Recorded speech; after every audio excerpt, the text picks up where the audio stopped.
Through the years of me making these videos, I have developed a reputation for always taking it easy on Marvel Studios. That I always give their content a pass, even when it's getting mixed reviews. To those people, I say that they probably haven't seen my videos on the Inhumans, but at the end of the day, they're entitled to their opinion. I tell you this so you can understand the magnitude of my words when I tell you that Disney Plus's Secret Invasion is bad. Usually when arguing with a MCU fan about one of their movies or shows, there are three defenses that we like to go to as far as why we think it's still salvageable, it's still good. One is that it's still a good adaptation. That thing that you're questioning, that thing that you're complaining about, it's from the comics. Two, that it might not be good by itself, but it is good as part of a larger story. And number three, the opposite of that. And while it might not be good as part of a larger story, it works as a standalone release, as a standalone story.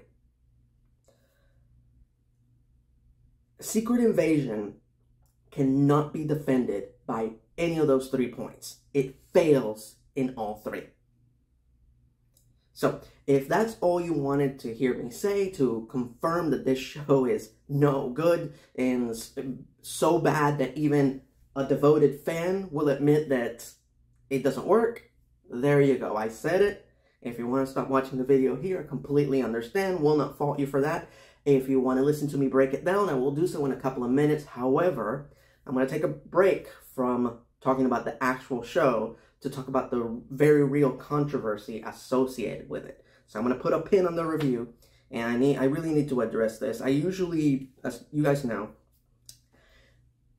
while I have no problem talking about, these fictional stories and fictional characters, I usually try to stay away from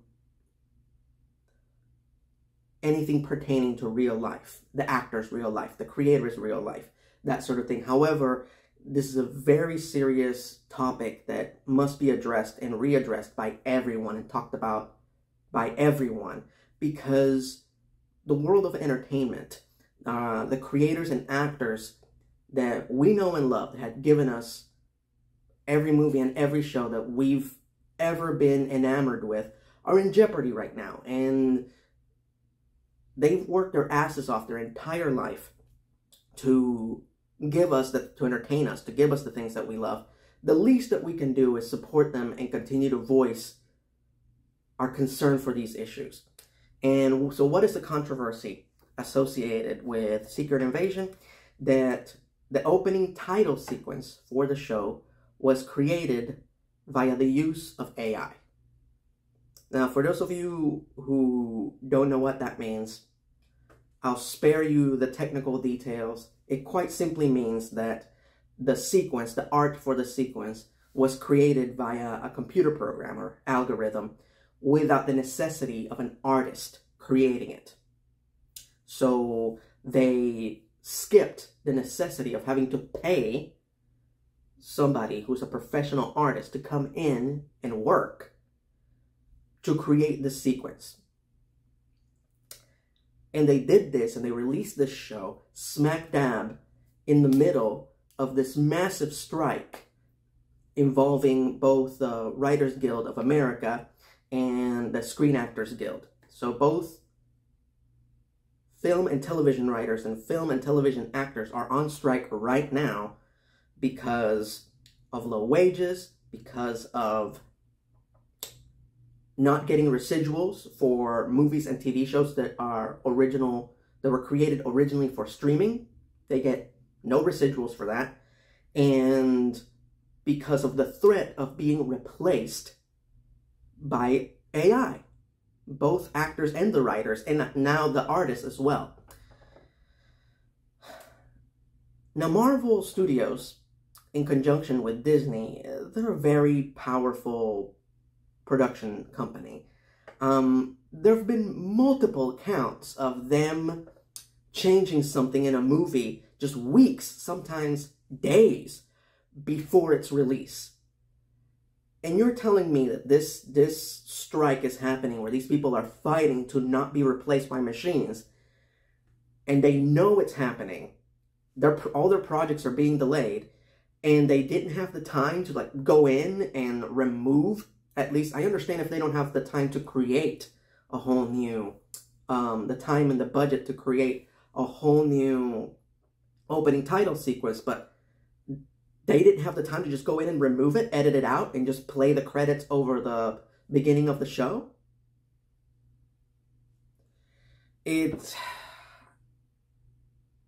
It's just very suspect.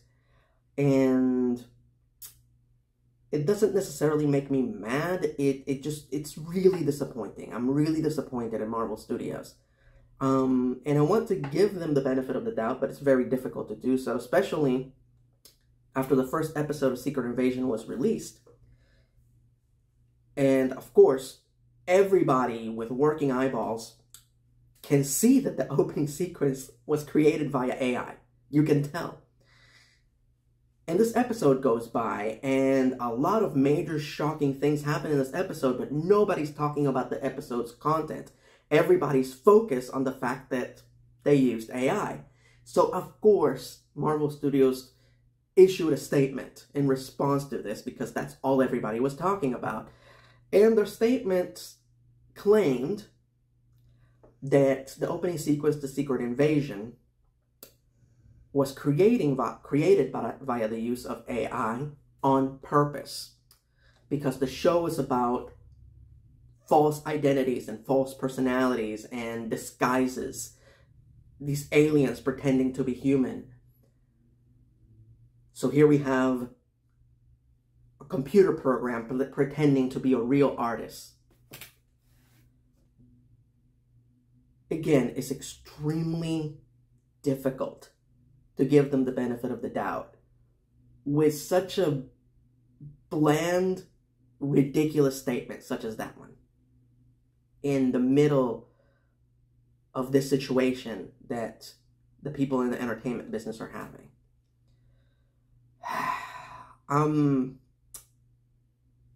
I know about 5 people whose phone numbers are in my phone right now who would create an amazing opening sequence for this show just using Photoshop. And that's no exaggeration. There are some incredible artists that can make magic with the most rudimentary of tools out there. This show had a budget of over $200 million. They could afford an artist, at least for a week, to create the opening sequence of this show. There's no reason why. And on the subject of the budget, I don't understand why the show was expensive as it was. It doesn't look it. Yes, it had CG. Yes, it had some amazing practical effects. But plenty of movies have existed that had all those things and were not as expensive. The Dark Knight was not as expensive. The Dark Knight Rises had approximately the same budget as this show. But the difference is The Dark Knight Rises, you watch it, whether you love it or not, I'm not a fan, but even I can admit that you can see the dollars, you can see the value in every frame of that movie. Here, not so much. So if they had that kind of money, there's no excuse for using AI and just not saving money by not using an actual artist to create their opening sequence. And then, of course, the part that it hurts the most is that this is based on a comic, which is full of beautiful art, beautiful examples, which is basically a book full of concept art that they can draw upon for the look of the show, for the inspiration for the opening sequence. But even then, and I can respect them going in a different direction as the comic, That's fine. I always say it. It's an adaptation, not a recreation. But the fact that they even ignored that, they even ignored the art of the comic, the fact that there is literally a book full of concept art that they could have referenced for the art in this show, and they tossed that out. They completely ignored that as well. Anyway, there you go. There's the controversy. Let's talk about the show itself. I'm going to break it down for you. A lot of issues here. Is it all bad? Is there nothing good in the show? Yeah, there's a few good things. However, it's one of those situations where you have to make your way through. It's a lot of bland, boring crap that you'll forget minutes after you're done watching the episode to get to the good stuff. And most of the time, it's not worth getting to. The action sequences are okay. Yes, there are a lot of great performances here. Samuel L. Jackson, one of the greatest actors of all time. No complaints about him. He always gives you his 100% every time he's on screen.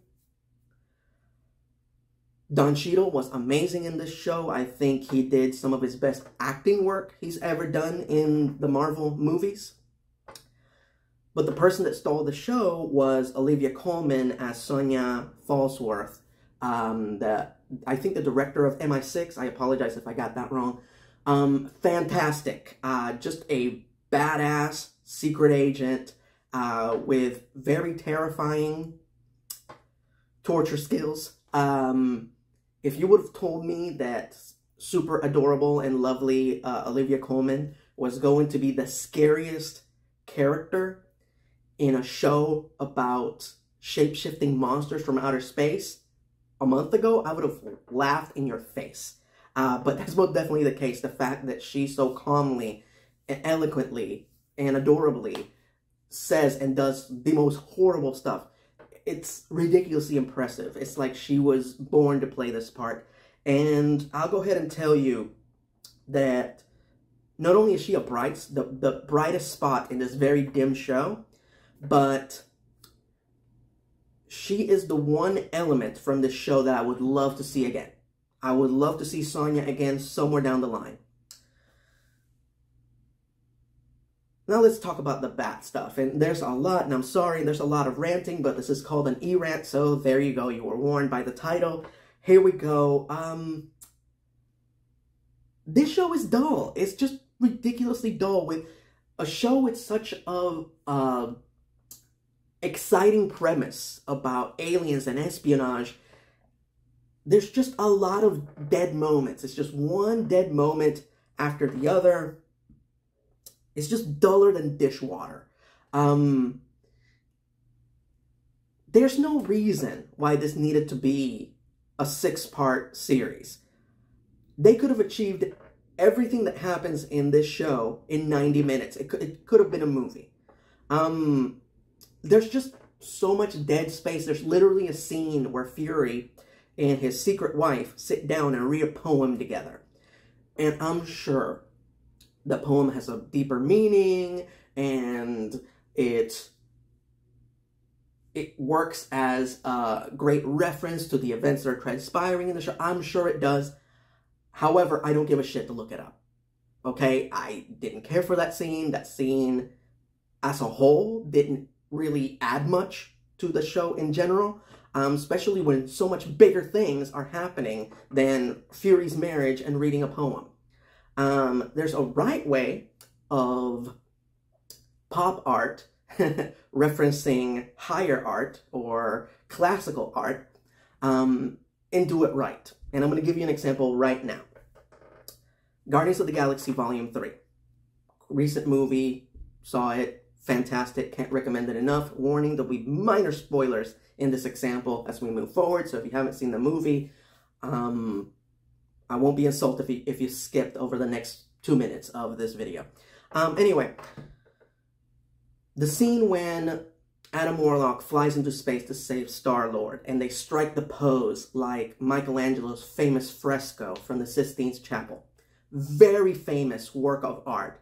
Even people that are not art connoisseurs know it. So when you see it, you identify it, you know it's a reference, you giggle, you go, okay, I see what they did there. They referenced that, one of the most iconic works of art of all time. Got it. I got the reference. We move on. However, if you feel so inclined as to actually Google that piece of art and learn a little bit about it, you would learn that it's titled, that it is called The Creation of Adam. And in that scene, we are witnessing Adam Warlock's origin. We're seeing him go from a subservient, blind puppet that just did whatever Aisha told him to do, to the hero that we know and love, the creation of Adam.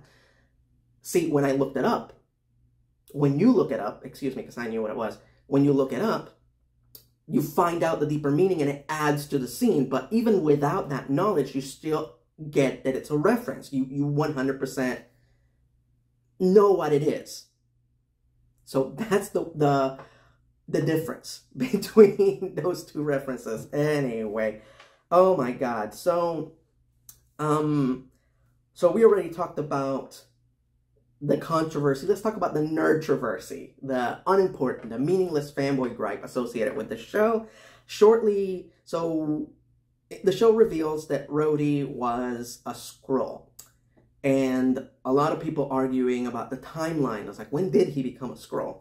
And the director of the show, Ali Selim, did an interview, and he says that he thinks, emphasis on this word, that he thinks that Rhodey has been a Skrull since he got injured in Civil War, that he was replaced sometime after that, maybe when he was in the hospital. Now people, I keep seeing all these articles and videos everywhere. It's like, this was confirmed by the director. Nothing was confirmed. He says that he thinks that that is when Rhodey was replaced. This man does not have the authority to establish canonical moments in other people's work in the Marvel Cinematic Universe. So until the day that either the Russo brothers, who directed Civil War, Infinity War, and Endgame, or Stuart and McFeely, who wrote all three of those movies, or the creators of Falcon and the Winter Soldier, or Kevin Feige, the president of the company himself, comes forward and confirm that what Ali thinks is canon, it's not canon. All right? And if you just want to know my opinion and how I feel about it, I revoke his thought. I don't want to agree with this, because it wipes its metaphorical butt with those great movies and that great show that I love. It diminishes Don Cheadle's performance in Infinity War, Endgame, and Falcon and the Winter Soldier, if he so happens to be a Skrull in disguise. That needs to be James Rhodes in those releases, in those installments of the Marvel Cinematic Universe. So no, I refuse that. Very little things they could do to convince me otherwise. So one of the things that really bothered me about this show is that it really, it makes you kind of hate Nick Fury. And I don't want to hate Nick Fury. It's a character that I've always loved, especially the Sam Jackson version. Yes, I know he's underhanded. I know he's a spy. I know he will cross the line to get it done. I get that that's the character. But this show just makes him look like an incompetent asshole. He was gone for God knows how long on his spaceship. They never explained why he was gone for so long. They vaguely referenced the fact that it was because he was bleeped. That, I hate that term, because he was snapped out of existence. And that traumatized him. So he had to be away from everything, away from S.H.I.E.L.D., away from being a spy, away from his wife. He's gone. He's just on his spaceship. And now suddenly, he just comes back because the Skrulls are making trouble. Why are they making trouble? They're making trouble because Carol Danvers and him failed to find them a habitable planet. They couldn't find one habitable planet in the entire universe, the entirety of universe 1999-99. And yes, it's 1999-99. It's not 616. Sorry, Feige. The Guardians found homes for a bunch of refugees on nowhere. You see uninhabited planets all the time. Morag is uninhabited. Are you telling me that they couldn't terraform that planet with all the amazing powers and technology that they have? They couldn't terraform that planet and give it to the Skrulls? How about Xandar, where the Nova Corps existed? Yeah, Thanos destroyed the people, but did he destroy the planet? Probably not. A really good place for the Skrulls to go. Or here's a thought: how about that completely empty planet where Thanos was planning to retire on? The Avengers and Captain Marvel went over there and they checked out the planet, and Carol said, "There's nobody here." And then Thor went for the head, and they just left Thanos' corpse there. So it's completely uninhabited, and it seemed like a really nice place, worthy of a Titan. But no, that's the reasoning for this whole invasion, and they have to take over Earth, blah, blah, blah. And then on top of that, this whole concept of the harvest, of Nick Fury expressing his gratitude for all these amazingly powerful heroes saving our world by stealing their DNA so that he can just give other people powers. That's the kind of shit a supervillain would do.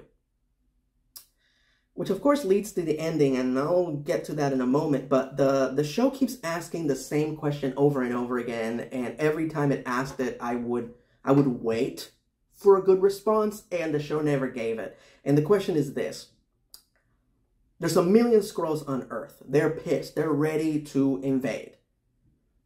There's a legitimate threat of Gravik starting World War III. And everybody and their mom keep asking Nick Fury, why don't you call the Avengers? Why don't you call any of your super friends? Hell, fake Rhodey asked the question. And every time it was a bullshit answer that really didn't confirm why. Nick Fury does what he's done every single time we've ever seen him before, which is call the superheroes to handle the superhero stuff. So it keeps pointing at something they could very easily solve the problem in moments. Falcon and the Winter Soldier established that Sam and Bucky are on Earth, they're active, they have taken on the responsibility of filling in for Steve Rogers in his absence. They're very good at what they do. You're telling me that those guys could come in and straightened up the situation quickly and efficiently?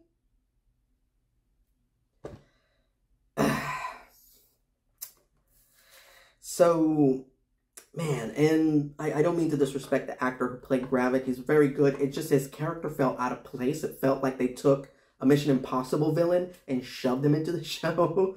And again, I don't mean to sound like I'm throwing him under the bus. Because a lot of the issues with his character is just the way the show was written. So his plan is to steal everybody's superpowers to just give himself superpowers, and in the process of that, start World War III. That was his plan. So he has a facility, a super secret machine, hidden in Chernobyl, where no human can go, that if a Skrull walks into the machine, turns it on, walks into it, boom, it automatically gives them the powers of Earth's mightiest heroes. Okay? The machine is not under guard. The room that the machine is in has a giant gaping hole in the wall that anybody can walkthrough. You don't need multiple people to operate the machine. You can just fire up the machine yourself and just jump into it, and boom, it'll turn you into a squirrel. No secret code to activate the machine. You don't need 2 keys from 2 different people to like put them in and turn them at the same time to activate the machine. It's an easy bake oven of superpowers. Boop, boop, boop. Jump in, powers. All right, you figure that'd be more complicated and more valuable, you know, but whatever. And of course, the climax is cross-cuts between 2 scenes that I don't give a shit about. A Mexican standoff between Fury, fake Rhodey, Sonya, and the president. That's like a mid-season, like mid-story situation. That's not the climax of anything. And this meaningless CG fight between 2 characters that I'm sorry, but I don't give a shit about. I am not emotionally invested in the villain. Emily Clark, who's a fantastic actor, playing Gaia, playing Talos' daughter.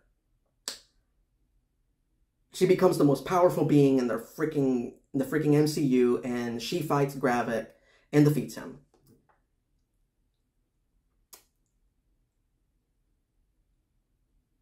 I've never seen something so elaborate and so expensive and yet so damn lame. Where I know you guys have heard me as the Blockbuster Buster make fun of Michael Bay for the extravagance and over-the-top action sequences in his stuff. And the fact of the matter is that at least that's entertaining, and it does hold some level of meaning and some level of interest and emotional investment from the audience. Here, we barely have gotten to know these characters. Emilia Clarke is a whole new version of Gaia that we got to see for about 2 seconds in Captain Marvel. And for this brand new character that we haven't seen before, barely gotten to know, for her to get all the powers of all the heroes, it's just a slap in the face. It's just... it makes me uncomfortable in the way that... the best way I can explain it is, imagine that your best friend and the person that you admire the most died. Or went away. They had to go away for a long, long time. And then this new person moves in and starts acting like they're assuming their role in your life. And they start wearing your friend's clothes and driving your friend's car and spending your friend's money, you know, and it felt horrifically uncomfortable. Oh, man. So while I would love to see Sonya Falsworth, again, would love to see her again somewhere down the line, another MCU project, I never want to see Gaia again, which feels painful to say because I love Emilia Clarke. I'm sorry if I'm saying her name wrong. Yeah, I'm good if I don't see Gaia. If, like, Gaia's like, she's off in another galaxy saving somebody somewhere. Okay, good. Good for her. Girl power. Go do it. I'm good. It just seriously diminishes and waters down what makes all these characters special, what they went through to get their abilities, what they went through to become who they are, when you can just walk into a radioactive easy bake oven and just, bling, you have powers now. So I'm going to say 2 major things before I end this. Number 1, as silly as the adaptation of Secret Invasion from Avengers Earth's Mightiest Heroes might be, as packed with fan service as it might be, it is 110% better than the adaptation in this show. And unlike this show, I feel 100% comfortable recommending Avengers Earth's Mightiest Heroes as a whole, the entire show, to everyone, even people that don't like cartoons. This Disney Plus show, I don't feel comfortable recommending to anyone. People constantly ask me, it's like, I'm interested in the MCU, but, do I have to watch everything? And which is hard to answer. But this and the Inhumans are the two things that I would go, you can skip those. They don't really add anything. They don't really add much. And the last thing that I'm going to say about it, I'm going to close this out by saying what I believe to be the most insulting thing you can say about any comic book adaptation. Even more so than the Inhumans. I feel that this is the X-Men Origins Wolverine of the MCU. Or something that is so bad that even though it did reference things from other movies and shows and things that happen in the MCU, I want to ignore it. I want to pretend it didn't happen, and I would not be insulted that if from now on the creators themselves ignored it and pretend like it didn't happen. There you go. I can't be more harsh than that. It was bad. End quote. Anyway, a few announcements before I close this out. Right now on my Patreon page, I am revealing my casting choices for the MCU's Fantastic Four. That's right, I'm doing an impromptu, unscripted casting couch. So if you want to check that out, but you're not a patron, all you have to do is go to patreon.com/ERod and pledge $1. That'll give you access to all of my bonus videos, and in return, you're supporting me and continuing to create content to entertain you. You can't beat that with a wooden stick. And now, I am going to announce what my next honest review will be. Some of you already saw this coming and will not be surprised when I tell you that my next honest review will be on The Legend of Korra. So there you go. Those of you who love my Avatar honest review, I will continue. I will do one on the very famous spin-off of the show. Thank you so much for your ongoing support. Feel free to voice your opinion in the comment section below. Agree, disagree with me. It's perfectly fine. Just please be kind to one another and respect each other's opinion. We are on the same team. Thank you for continuously supporting me and being so kind to me and so loving to me. Because the fact of the matter is I could not do what I do without you.